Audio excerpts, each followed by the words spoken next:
பிடிச்சிருந்துச்சு, அதனால இந்த கார் நான் கேட்டேன், அதனால வாங்கிட்டு இருந்தாங்க. ஸோ இதே மாதிரி இன்னொரு காரும் நாங்கள் வாங்கியிருக்கோம். ஃபர்ஸ்ட் இதை நம்ம அன்பாக்ஸ் பண்ணிடலாம். ஆல்ரெடி ஓப்பன்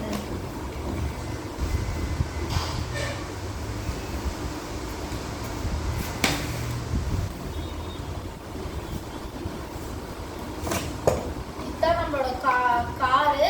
இது நம்மளோட ரிமோட். ஃபர்ஸ்ட் நம்ம இது வந்து சார்ஜ் பேட்டரி சார்ஜ் பண்ணுறதால கேபிள்.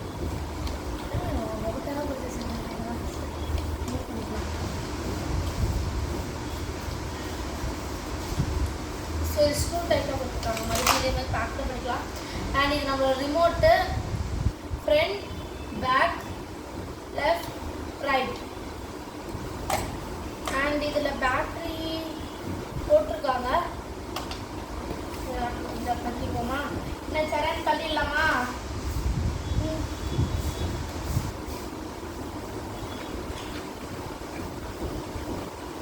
அழகாக பேக்கிங்லாம் ஸோ எனக்கு இந்த காரோட மாடலும் இந்த காரோட கலர்ஸும் ரொம்ப பிடிச்சிருந்துச்சு. இது ரேட் 1450 அண்ட் மேட்ச் ஆகுதுல, நல்லா இருக்குல்ல ட்ரெஸ்ஸுக்கு. ஸோ இதுதான் நம்ம காரோட அவுட்லெட்டு. டப்பாவில் பார்ப்போம் என்னென்ன பண்ணுவோம். 1450 கொடுத்துருக்காங்க ரேட்டுக்கு வர்த்தான்னு செக் பண்ணிடலாம். இந்த மாதிரி தான் இதில் வந்து பேட்ரி போடுறதுக்குன்னு எப்போதும் போல இடம் இருக்கும். அண்ட் இதில் வந்து ஒரு பேட்ரி கனெக்டர் இருக்கும். நார்மல் பேட்டரி மாதிரி இல்லாமல் இந்த பேட்டரி மாதிரி சார்ஜபிள் பேட்டரி போடுற மாதிரி. அண்ட் இதில் ஆல்ரெடி சார்ஜ் கொடுத்துருப்பாங்க போல இருக்கு. சாமி இது ஓப்பன் பண்ண முடியுமா? பார்ப்போமா டப்பால? ஆமாம், இங்கே பாருங்க, ஏறிப்படி இதை இறக்க முடியும். சும்மா ஏறிப்படி இறக்க முடியும். அண்ட் இன்னொன்று இந்த சைடு வந்து இதை தூக்க முடியும்.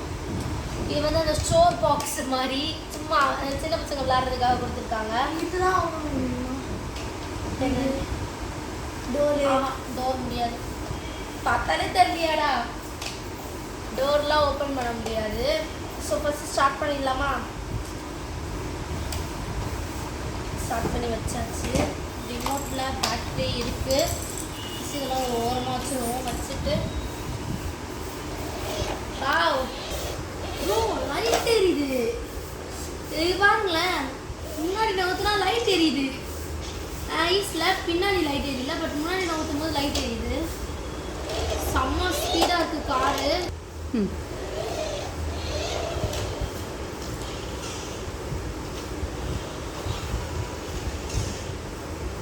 நல்லா இருக்குல்ல?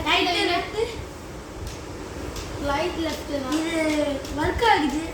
360 காசு கிட்ட அடிக்குதான்னு பார்ப்போமா? கீழே வைங்க. இல்லை கிட்டில் அடிக்கல.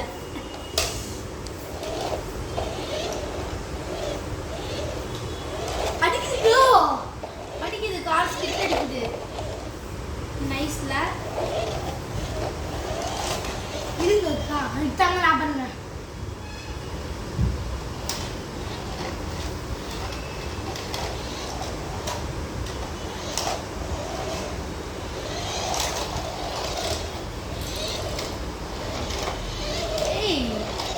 காமிங்க, ஒரே நிமிஷம் கொடுங்க. சரி சரிண்டா.